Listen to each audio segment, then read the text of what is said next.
growing up, we had dream jobs as children, what we wanted to do in our future. And today we can even ask ourselves, as we look back, whether the dreams we had years ago, we've been able to achieve them. Right, so what do you want to be when you were a kid? I think I was looking at it. I was supposed to be a lawyer. A lawyer. Okay. So Loretta is telling me she wanted to be a lawyer. I wanted to be a journalist. I think that's at the time I was in JSS. I wanted to be a journalist, but as we all know, I'm not a journalist. So our path changed with time, and that's what we will be talking about today. So our presentation today is going to cover the research background and the methodology used. We look at aspirations, how they are developed and achieved, work opportunities in the rural and urban areas, thoughts on what makes a push and meaningful work to rural and urban youth, and then whether the young people we interviewed,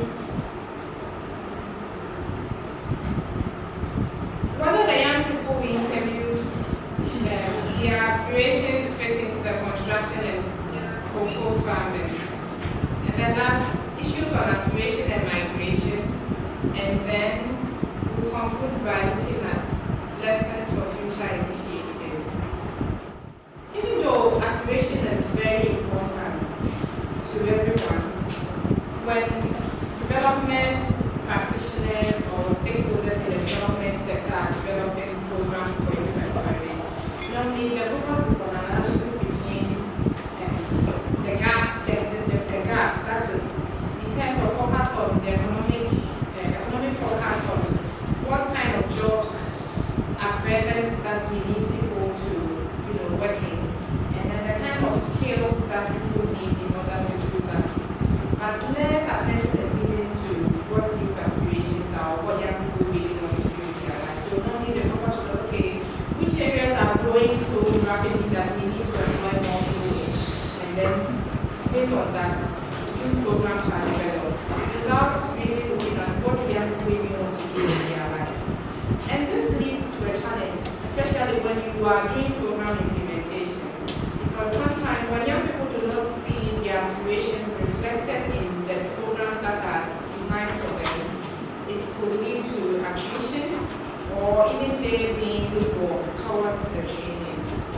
And aspiration building and achieving has a lot of opportunities and challenges.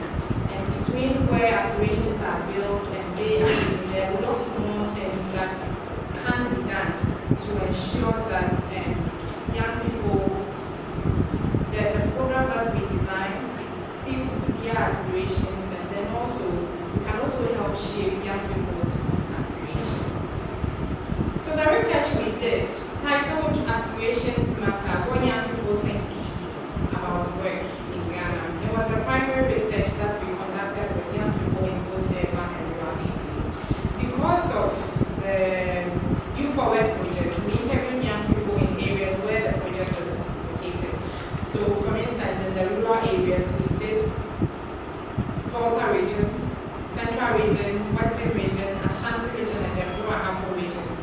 And with the urban areas, we worked in Takoradi, Accra, and Kumasi, because the Youth for Work project, that the ADO project, is being operated in Kumasi, Accra, and then Takoradi.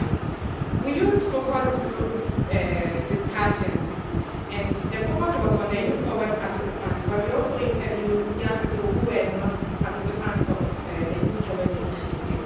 We used semi-structured focus group discussion, and which allowed the topics to emerge based on young people's experience. So what we used a very participatory approach, where we had activities such as drawing. We asked young people, for instance, to tell me what kind of activities go on in this community. Can you draw them? Then they will draw. Then we want to find out which of them do you get money from? Can you rank them in order of importance? And then they discuss with us why they will rank one activity as high or higher than another activity. So, and it was amazing how the young people were very creative. You asked them to draw. How do you see yourself in the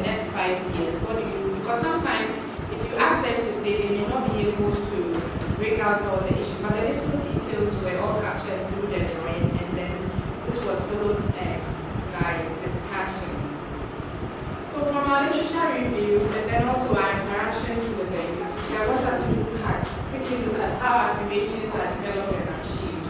And with this one, we form aspirations based on our social messages or beliefs, and then also our lived experience. So for instance, the kind of ideas we form about works that we have to do is shaped by the kind of people, places we find ourselves, or the environment that we grow up, or the context. So you realize sometimes there are people that in their family, their parents may be teachers. You find them also going along that path because that is what they are used to, or that is what they grew up knowing. So such people are more likely to be going down. So our parents can, family can influence the kind of aspiration that we develop, or even the people that we know. If you grew up in an environment where you have limited occupation, for instance, if you grew up in a place where you don't know about other job opportunities in the family community, where it's only farmers that you see, you don't even know that there is something called internet and you could be a blogger. It's the probability of you aspiring to be a blogger or even a pilot is very low because that is not your lived experience. And then also the power of parents. Sometimes parents, not even sometimes, most times parents shape the minds of their children because they have influence on what is considered acceptable in the community. And so if your parents feel becoming a doctor is more acceptable, then that could also shape your aspiration or what you aspire to do. And there are times that if people do not have interactions with other professions, you are likely to be limited in aspiring to do other professions. So if you only know, you live in a community where you only know people who are the kind of job within your community. So for instance, I come here, I only meet PDA staff here. I may not, and I grow up in this environment, it might be new to me to think of other job opportunities. Maybe I could be good at that, but because I'm not exposed to that profession, I might just go along the way that I know. Now, modern times, you realize that even with social media, the messages that we get, if you go online, what is trending? What kind of job are people doing now? Okay, so you look at that job and that will lead to what you aspire to be, because as a young person, when you go to the social media, people you meet, you pick people even up as role models, so that could even shape what you aspire to do. Now, people who see that people have migrated out of their community and they've traveled abroad and they are doing well, when you look at their pictures on Facebook, you feel, oh, these people are leading a good life. Maybe somebody went to do masters and you can see maybe on social media the person has a car, the person has this. That could shape what you aspire to do.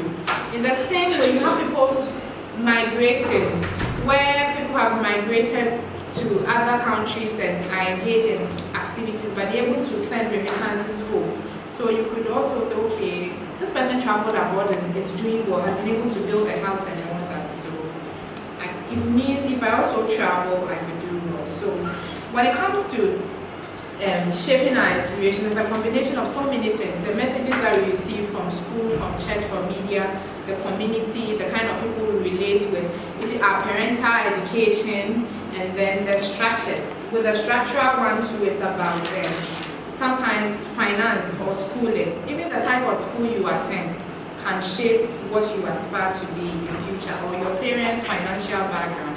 Since sometimes depending of your financial level, there are certain things that you are exposed to. Now, after all these things shape our aspiration here, that is the lived experience, and then the social messages or beliefs. The next thing is, how do we achieve these aspirations?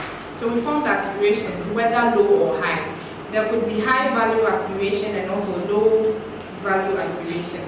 With the high one, normally the cost of achieving such aspiration is quite high, and then the low one too, the costs of achieving them is low. And so you realize between these two, with the high one, because people know that that I'm aspiring to be able to do this type of job, and I think when I do this type of job, I'm going to earn more money. I'll be able to live this kind of life. It's motivate people to even do investments to achieve that aspiration, even though the cost may be high. But with the low one, when you look at it and then you realize that even when you invest in it, your future benefits is low. So investments may not be worthwhile in the low aspirations. And all this comes together, our skill sets, our thinking, finding the route that we need to even build it. Because sometimes people build aspirations but may not even know how to achieve them, and so they may have the aspiration, but at the end of the day they will not be able to achieve the aspirations. Another thing that's important to know is that aspirations is something that can be learned, because we talked about the lived experiences affecting your aspiration, and so it's something that you can learn. You may not be open to certain things, and so may not think that you can do something, but somebody can motivate you, encourage you, or push you to aspire for things that you would not have thought about. And between this low and high value goals, sometimes people have high value goals, but there are some challenges that they go through, such as family obligations, and as a result of that, they are not able to achieve it because it's a cost to them to do that. And for instance, there are people who want to further their education, but at the same time they have family that they have to provide service to. The ability to improve on their education will help them to be able to do their dream job.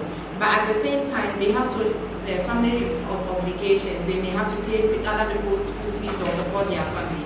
And they may consider that one as more of a priority and may end up not achieving theirs but sacrificing that one. So our family obligations can also come in between our aspirations. There are also other activities that they do that is unpaid work, such as communal labor. Yes, which other unpaid work which gives them income alongside the economic income generating activities. So we talked about communal labor activity, domestic tax, reproductive labor, where people have to take care of their children. They are not paid for doing that, but it's a social responsibility that they have to perform. And then also, from our engagement with the youth, there are gender-specific activities, where some activities are engaged in by females rather than males in the rural communities. And then also, there's also diversification of income in rural communities, where apart from working on the agriculture, which is the main activity, you have some doing things like making brooms, petty trading, fetching sand, selling food, patching roads to make small income to support their main income.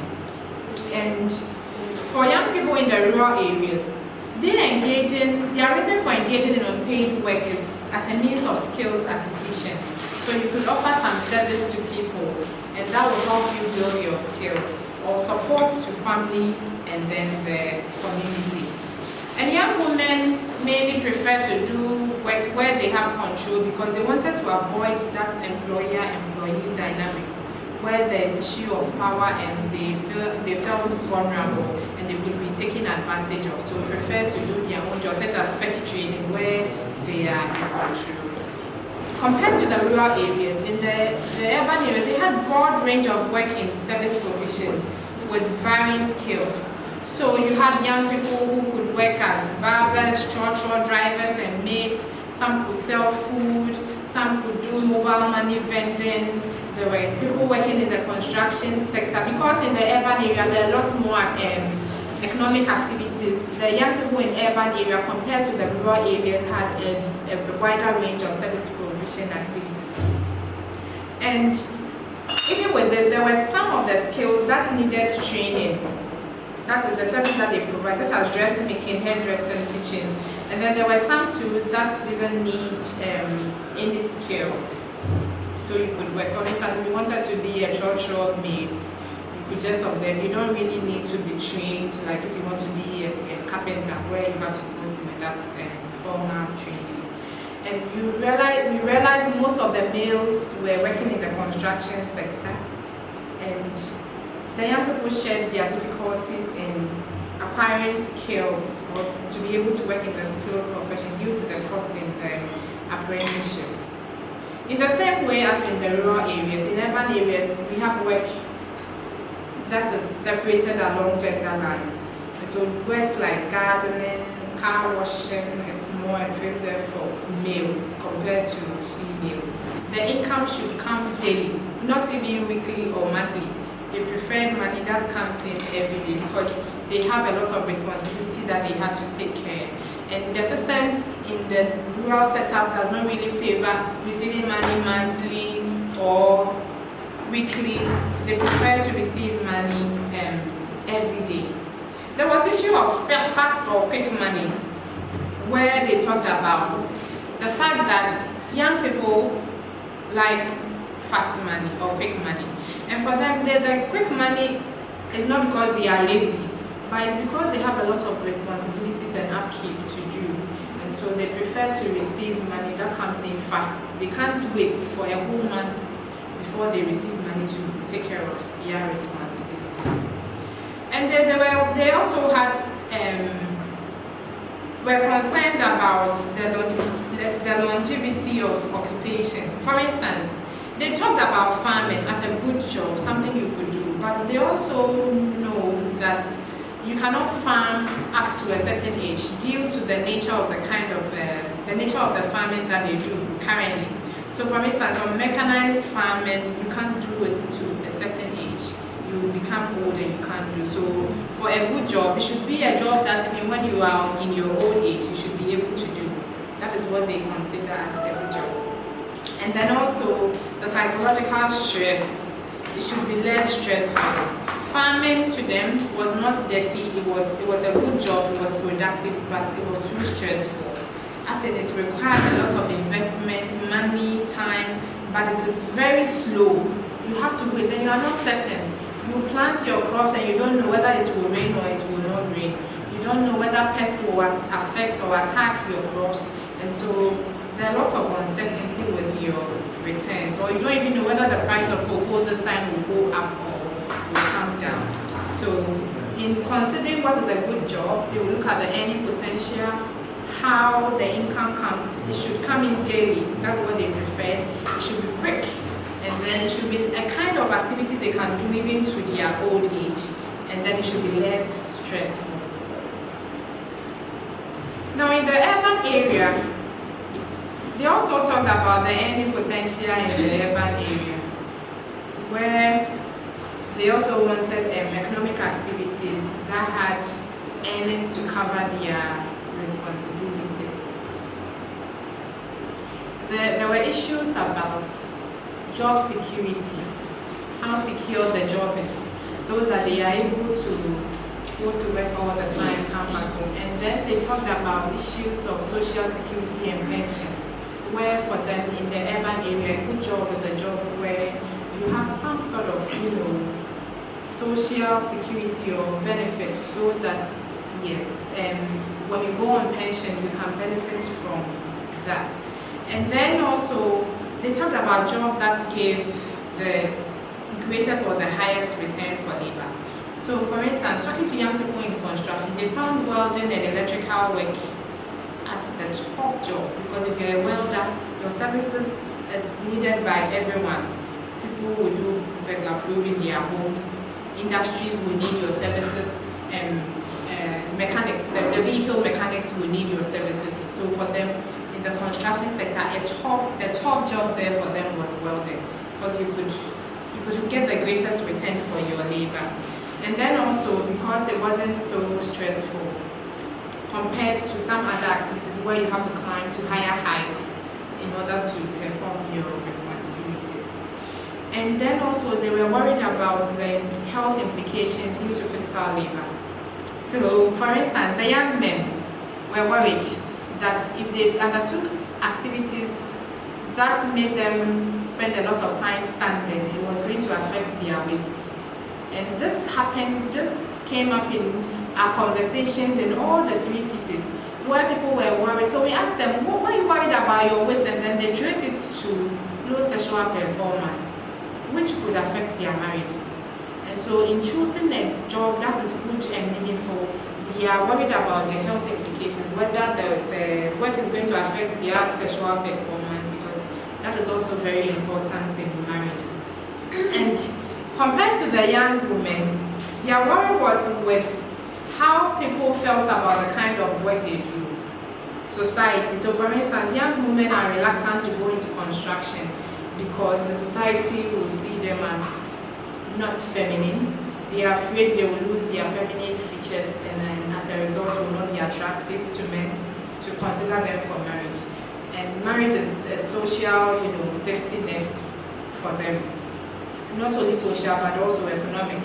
And so it's not something that the young women, some of them are ready to sacrifice for, so they will not go into some jobs that is going to affect how they look, or even societal perception about some jobs make it less attractive to them.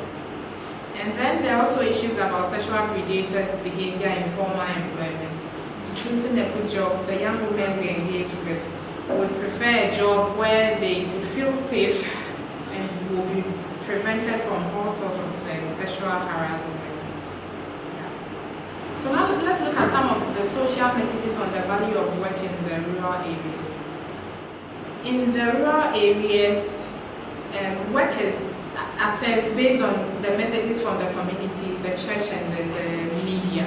So what's the community or people say about work? So for instance, when it comes to cocoa production, cocoa farmers are respected in rural areas because they're able to make money, they have properties, they're able to take care of their children. So it's something that is respected in the community. So if you want to go into cocoa farming, it's something that people will not frown on. And then also the reservation of the families and then the communities on young women's aspiration to do cocoa farming. There were some young women who wanted to go into cocoa farming, but the family members feel it's not something that they can do. They don't have the capability to do that. It's something that should be done by men. They should probably support their husbands who work on the cocoa farm. And then also there was a social message of doing mechanized and improved farming that leads to improved income for work and then respect. So whilst they've seen their parents work on their farms over the years, the very old cocoa farmers, some of them got a lot of money, but for those doing the caretaking as and now have not earned so much. So for them, in order for you to even earn from cocoa farming, it's better, and even other agric activities that go on, it's better it's mechanized and then you use improved farming methods so that your income can increase. Otherwise, what you are doing, you may not earn much from it. And they also believe in the power of education and qualification. The fact that if you go to school, you'll be able to find better jobs to do and then you earn more. That is in the rural areas. They have broad range of career options, but what stood out most is office work because there is respect and it connotes success. Even though some people in the informal sector may be doing well, but the general perception is, oh, if somebody works in the office, the person has a good job, and the person is more successful than people who engage in other activities. And where is this coming from? You listen to radio, people are advertising, remedial, secondary school, university, come do degree, master's, PhD, and it's sending that message that everybody should go pursue that form of education to be able to work in the office, because regardless of the person's ability or inclination or whether it can be afforded, because the general message is, oh, you should go to school, you should go have a degree, you should go have masters, you should do PhD, you should just go to school. Why? Because when you do that, you'll be respected in society, you are going to earn more money. There are people who may not even be necessarily interested in going towards that path, or may have some talent or skills that they may be better at, but because that's what is in the know, no, society sort of supports, and that's the social message going around. It's really affecting people, their ability to go through their own things, but would rather want to do the work that is considered more successful. Even with the youth who were trained by the Youth Forward program, after they've gone through the year training, they have skills. And some of them hope to further their education because, of course, they may work as a welder or a carpenter or a mason, but until they go to school and get that degree, they will not be respected in the society. And then the perception on profitability and the social status of work. Yes, and this happens normally with parents. There are times parents perceive some jobs as more lucrative. And we had a story where a young lady shared with us that her passion is teaching. She wanted to be a teacher. She wants to go to training college, but her parents say no. They are not going to fund her training college education because for them it's more lucrative to be a nurse. And so if she's not going to the nursing training college or the nurses who then they are not paying for her education. So our perception on what is, this one has a better social status. This one you get more money. It also affects what the society sees as the kind of value we place on certain jobs compared to some other jobs. And in the urban area, young people will prefer any kind of job to agric labor or agric job. Some even complain that when they even do unpaid jobs such as weeding in their homes, they get blisters in their palms or their palm become hard. So they don't want to do anything associated with farming. And then they also raise issues about the social and moral, how we accept certain jobs and then we not accepting certain jobs. For instance, lottery and betting, which is on the high increase in our urban areas, was something that came up in our conversation. But it's a kind of job that young people themselves even advise against because to them it's not accepted socially and then morally. And you won't really gain anything from it, even though you invest a lot of money into it. Okay. So with this one, we'll look at what's happening in terms of the jobs that young people want to do. So earlier I talked about some aspirations being high or low, and your ability to achieve the aspiration. Now there are few young people who are doing their desired job, or they are on the path to their career goals. They are very few. Majority of them are doing jobs that they don't like or they don't want to do, or do not even have a plan as to how to achieve their dream job. And for young people doing this, it's not because they don't want to, it's because something is causing this.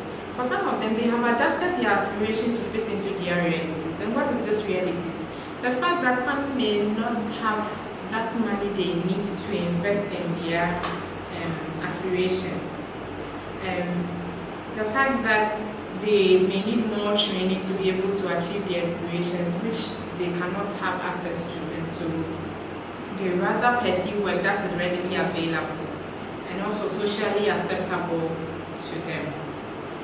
And then also most of the youth set realistic goals, as in goals that they are able to achieve. So they look at, we talk with some of them where they've received training, so they look at in the next 5 years, I want to expand my business, I want to earn more income and then to be able to employ more people. And there are a few ones that had quite unrealistic goals. And when we talk about unrealistic goals, it's because if you look at their current situation and the kind of goals they've set for themselves, they have even no idea the magnitude of the goal or a clear path for them to achieve. There were some young people who wanted to live in Trasaco Valley in the next year.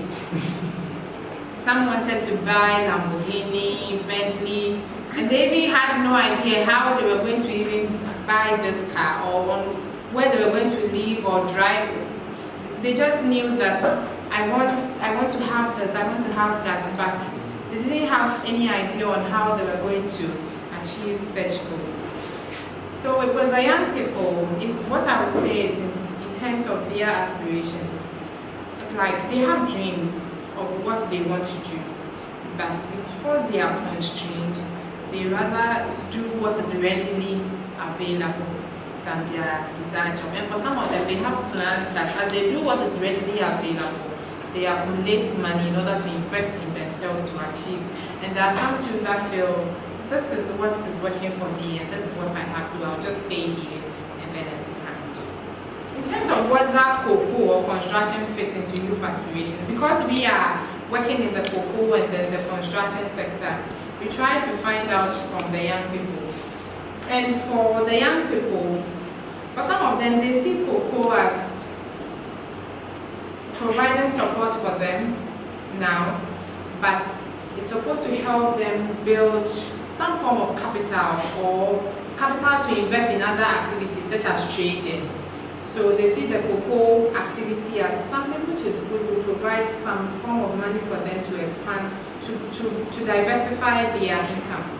Some also saw it as a backup plan, that if they were not able to achieve their dreams, then they would do cocoa farming to support them. And there are also another group of young people who feel that they want to go into cocoa farming, but they don't want to do the kind of farming that their parents do. Because with the kind of farming that their parents do, they've not been able to earn enough, accumulate enough to even take care of them, to reach where, to support them even achieve their aspiration. So they would want to go into cocoa farming, which is more mechanized. Yeah. And then they can earn more money. Whilst waiting, they engage in construction activities to save some money to be able to move to their next step.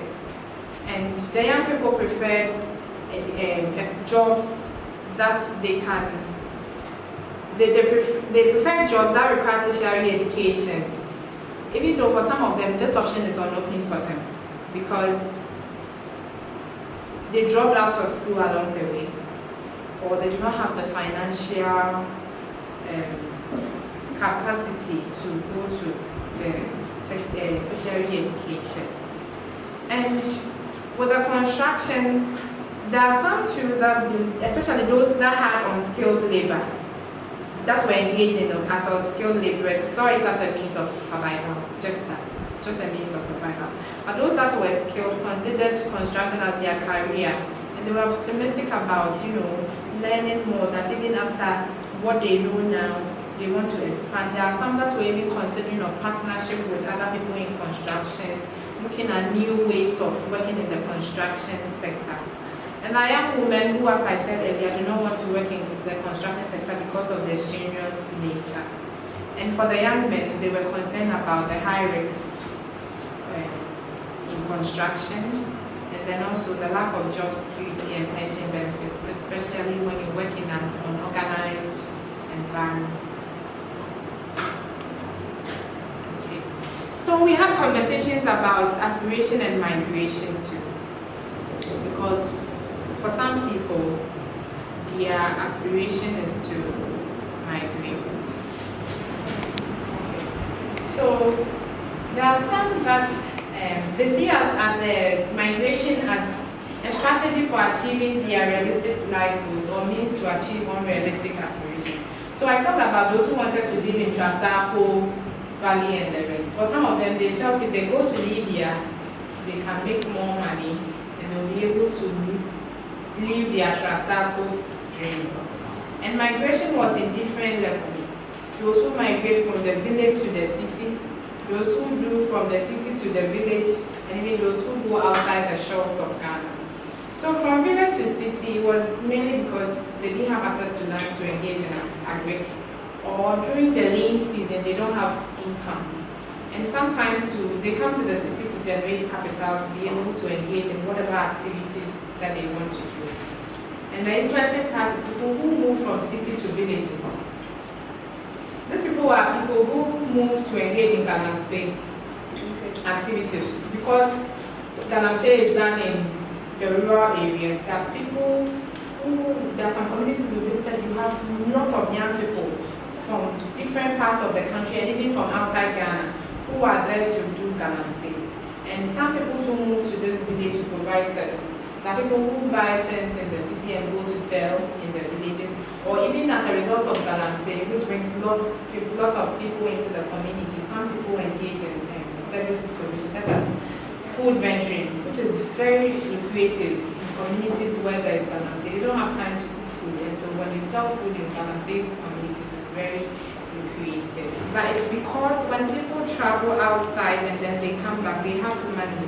They're able to build nice houses, and so they also feel if they go, they will do well.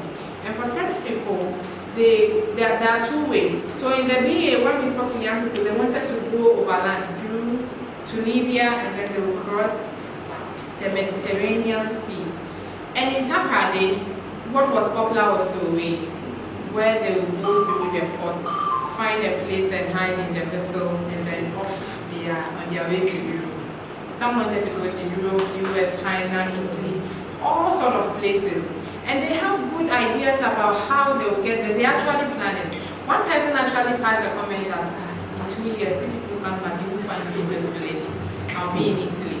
And there were some too who wanted to migrate to play football. Some want to play football in Barcelona, and the rest. And they have plans of migrating to achieve this dream. And when you ask them, they say, oh, people go, they do well, they come back in this community, and so we also want to go. And it's not as if they don't know the risk involved. They are well, they know all the potential, the risks and everything, but when they look at the potential benefits from migration, they just want to go.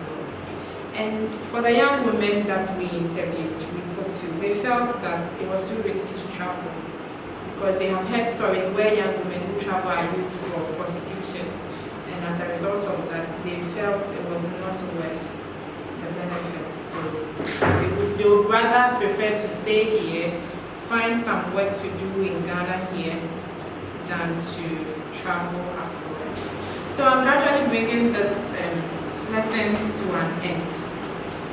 So from what we studied, you realize that for young people, they focus on fulfilling their social obligations and the kind of certain living standards that they want to achieve. That is what people focus on when doing their work, and rather than pursuing specific careers that they feel I'm more gifted in this area, and so I think that this is my passion, I think I'll do well in this area.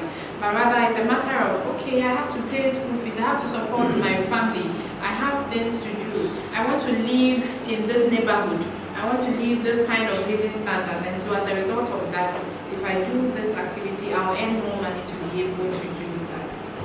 And young people who prefer to use economic activities that is less involving, does not require physical exertion, but at the same time provides good income and ensures that the community respects them. So whilst you want to work in a setup where the community sees that, oh, this is respectful, something that is accepted in the community, and you have good money, a lot of income to be able to live that kind of standard that you want, but it shouldn't be too stressful or involve stress. And for most of the young people, they will not be able to pursue the type of career that I talked about, where to give them that income that they want, the respect for their community and in their communities. And this is because they don't have the education level required to do those kind of jobs. As I said, the social message is, if you do the kind of job that requires some form of tertiary education, that is more accepted. So they are moving towards that direction, but at the same time, they don't have the educational requirements to do that. And when we look at this, it's not because people have failed in their aspirations, no. They have not failed in their aspirations, because our respondents, even with they accepting and choosing realistic goals, or adjusting their aspirations to do what is feasible or what is practical now, they still have hopes of improving their living standard, even though some of them were not sure how they would improve this, or were not sure of who is coming to invest in them in terms of the skills and the funding to be able to achieve their goals. They've not failed because they still have hope that someday, somehow, they'll be able to improve their living standards.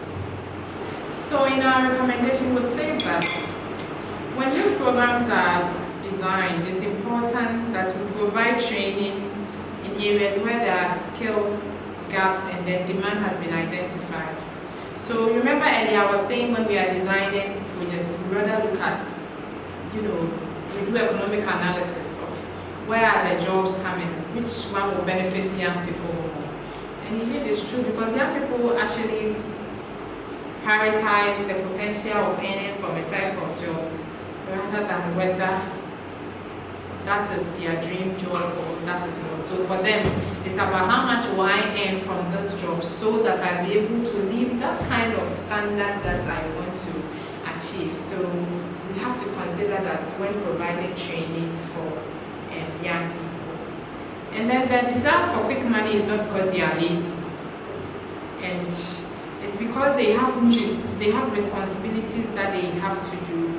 And so with that one too, when we design programs, we have to ensure that the program designed is such a way that even as young people enroll in the training, it's flexible to allow them to also engage in other economic activities which will provide them with money in the interim while they go through the training, because their needs will still be there.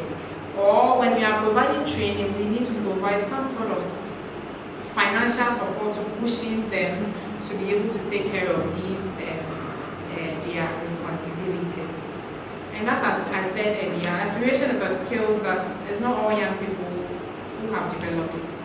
And even with parents, if you rely on parents to teach aspiration, there are some parents too who have not even been able to aspire to certain levels and may not be able to transfer that to their children.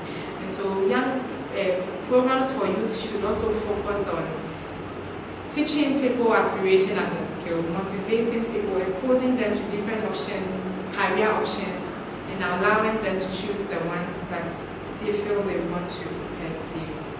And then there's a need to encourage young people about their future in a way that is both realistic and then stretches them. With this, as I said, some of them had goals which cannot be considered as realistic because even within the time frame they want to achieve that goal, and given their current situation and their constraints, they will not be able to achieve that goal. But that does not mean that we should not train young people to aspire, because it's good to aspire, because that's the only way that you are able to push yourself to reach your next goal. And then there should be training for financial planning for old age. Because when we talked about issues of good and meaningful jobs, issues of pension and social security benefits came up. So even as we train young people in our programs, we should link them to, you don't always have to work in the formal sector before you save money for pension. And so we have to train young people in all of this. And parents should be involved in teaching aspiration to sensitize on how investments in training and non-traditional business can also be realistic and lucrative options. As I said, as our aspirations are shaped by family, there are some parents who believe you just have to go to school through the tertiary education before you'll be able to achieve certain aspirations. But young people could also have creative options, even without having that form of path. So parents would have to be involved in terms of how they form their children's aspirations. And they need to train youth in planning, budgeting, and then how to invest widely to help them diversify their efforts. For instance, the young people who wanted to go into construction, there were some that wanted to do this in the short term. Or even young women who felt in future they may want to change what they aspire for. So if maybe today they want to do this economic activity, it may change in future. So it's important that you make sure that you train them in a way where they can easily diversify what they do in case they want to change that in future. And then also their ability to set goals which are not limited to the sector. But we receive training in which is all round and also supposed to help them build their life skills. Because a sector could be booming now and so you earn more money, but in future it may not. So you need that kind of skill set which can allow you to move from one sector to another sector. And then also mentoring by peers, parents, and then the community members who have broken out of the mood and found innovative ways of living is more inspirational to you. Sometimes training programs can bring on board mentors to talk to young people. But from my experience with the youth, the program that we do, and even with interacting with young people, you have a child who is in a rural area, who has aspirations to do a business, and then you bring somebody from the city who is doing well to come and mentor the person. Sometimes or normally the person does not see him or herself in that person, but you could find role models even within the community who, even though constrained by all manner of things in their locality, they are still able to, break out and still make it. And for such people, their story is likely to be understood or to be more inspirational to the youth. There is a diagram I wanted to talk about, but I think I skipped it somehow. Let me go back and talk about it, and then we will end this session.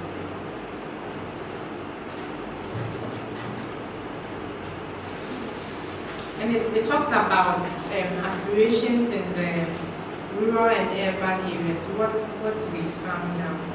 So at the top part, we have the urban area, and then beneath it is the rural area.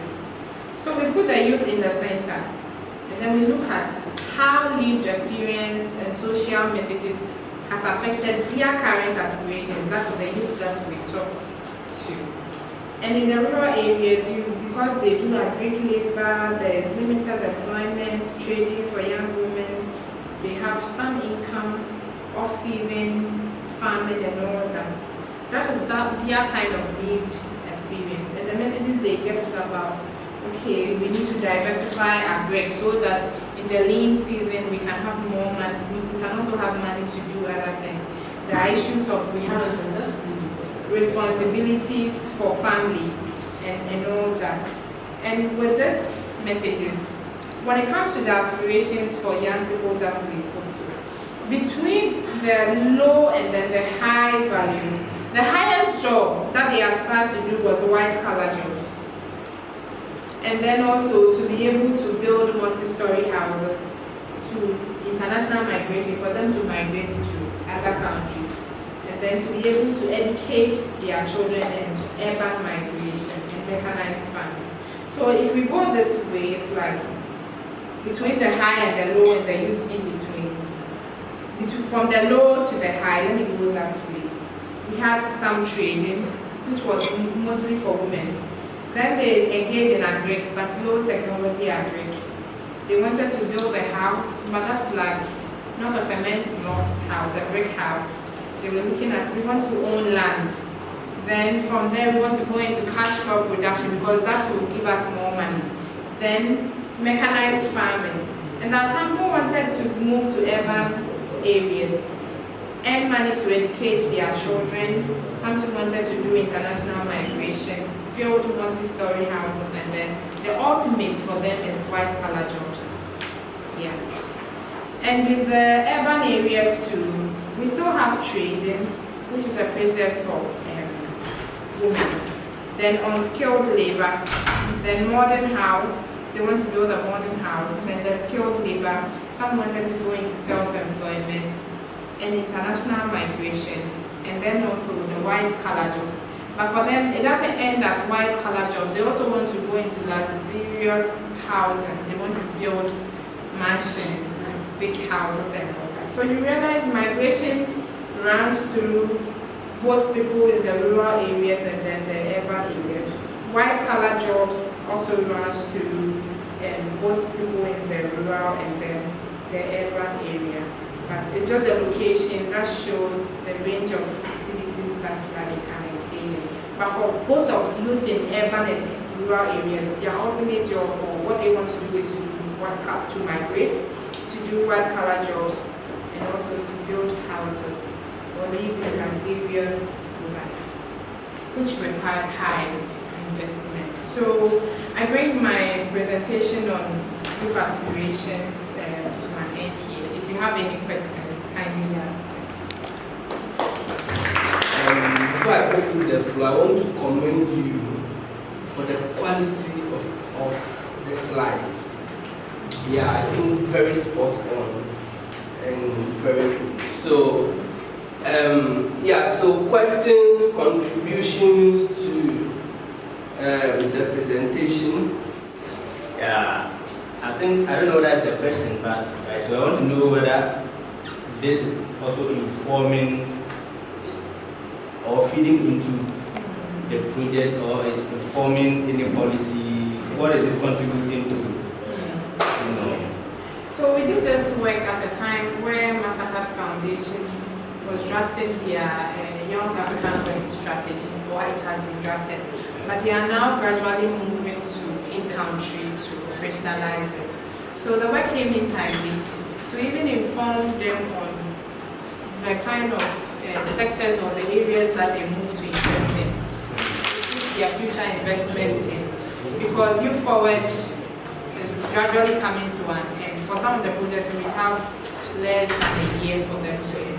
But the lessons we pick from our conversation is useful because it's being used for future initiatives by the foundation. And I think this has been published. So anyone who reads this and intends to work in the youth sector in Ghana, in Africa, will pick lessons from this to inform their results. Yeah, thank you, Alex. I have questions. You still have any Yeah, but I don't know. Okay. Yeah. Any? Yeah. For me, I think sometimes when you visit the rural communities, if you are not careful, you are quick to assume that they don't have ambitions. But clearly, from what you presented, they really do have a lot of ambitions. But there are a lot of factors that would want someone to divert from the main ambition into doing something that we call maybe shortcuts, just to have something to live on.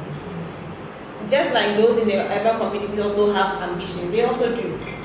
But sometimes certain things prevent them from cutting down whatever they want to do. So I think it's a good, I would love that maybe every assembly or every district should also have to also empower their youth.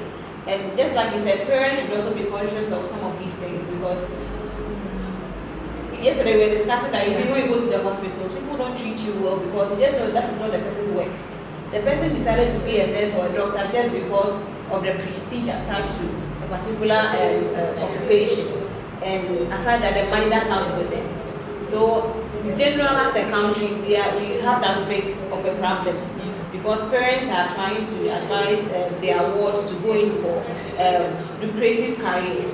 And that makes the individual suffer because if you find yourself, or you try to, the fact that you fit in a particular place doesn't mean you belong there. Yes, you may fit in a particular occupation, but it doesn't mean you belong there. So it is good for us, all of us, to know our purpose and with passion to be able to make Ghana a great place. So Ethel, thank you very much. Except in her recommendations, she mentioned that we should teach aspiration as a skill to the youth. But then I want to know how to do that, because at the beginning of her presentation, she mentioned that there are different factors or different things that affect aspirations. That's your parents, so should we just consciously tell them that you have to aspire to this, or you have to be like this, or because you have to take into consideration the person's reality as well. So how do you teach that as a skill? Alright. So as I said earlier, our lived experiences and our social messages combine to shape our aspirations or our thoughts on what we can be. So with the lived experiences, what we could say the environment, that is the kind of parents you have, the neighborhood you live in, the people you interact with and all that, which is more of your reality of where you are. But with the social messages, we pick it up from churches, from homes, from schools, and from the media. So with the social messages of work, that is the one that we are talking about. We teaching people how to aspire. Young people or people in general can be limited to certain types of work based on their lived experience.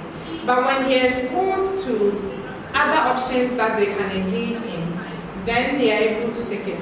let's use the young people I talked about who migrated from the rural areas to Accra, for instance. Now some of them, most of them moved from a fishing community to Accra. As at the time they were moving from Accra, from their rural community to Accra, the only thing they knew how to do was fishing and some other economic activities which happens within their community.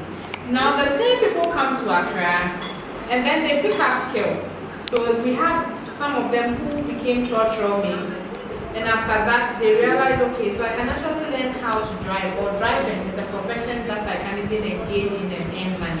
And there are vehicles here, so they start with church washing up people's cars, studying how to drive a car, and then some of them have become drivers who even have driving licenses. In fact, there was one of them who even after the interview said, this is my contact and my details. I have a driving license, so if you see any company that is recruiting people, please let me know. This is somebody who moved from one location, and you realize that here, their lived experiences from there to the city and what the person sees in the city has been able to change what he aspires for. There are times by the things you see or your thoughts, you can have certain, you can aspire higher or to do other things. So I think it's more of exposing people to a lot more options than what can be found in their communities, and letting them have self-belief that there are lots more that I can do than what is known. There are lots more out there that could also be realistic for me and I could engage in. There are people who, even with those who want to pursue tertiary education and want to do the white-collar jobs, it may not be realistic for them now, but if you expose them and you train them, you tell them, oh, there's scholarship opportunity. Do you know that you can actually do remedials, even though you did not even go to, you did not pass your WASI exams, or you didn't even go to secondary school. You can do remedials and resets, and when you pass, you'll be able to enroll in this program. And then do you know there are scholarship options or opportunities you can take advantage of so that you can be wherever you want to be? When you train people in this, when you expose them to some of these things, be able to take advantage and then they'll be better. Yeah, thank you very much. Alex, Mauli, do you have anything? Gone through, that stage where they were unable to do the things that they aspired to. So, I mean, did you interview perhaps older people who had already gone through that, were kind of involved in jobs and livelihoods that they were not necessarily engaged by in any real way? Alright, so there was a community we were supposed to do focus group discussion for the youth, but somebody sent a message that the old farmers should rather come. So, community where we couldn't have asked them to go home. So the old farmers settled and waited for us. So when we got there, we met them. And we had to do something small for them before dismissing them and having a conversation with the young people. And in our conversation, we asked them about the things they wanted to do when they were young and whether that is what they did. And for them, because they lived in farming community and that is what shaped their experience, most of them wanted to move along that path, but wanted to improve on what their parents were doing. So it's more of, my father was a cocoa farm, he gave me this land, he gave me a portion of the land as I was transitioning. And so I also took the land and I worked on it. But they didn't want their children to move along their path because it's not been very beneficial to them. And so they wanted their children to go to school to do white-collar jobs. And it's not part of the planned research, but it happened, and that's all what I can say.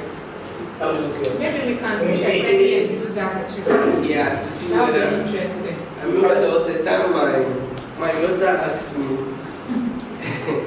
whether when I was growing up, whether I had a dream. And I asked her, why do you? I said, I want to find out whether you are living your dream. So I think it's really something that we could look at also.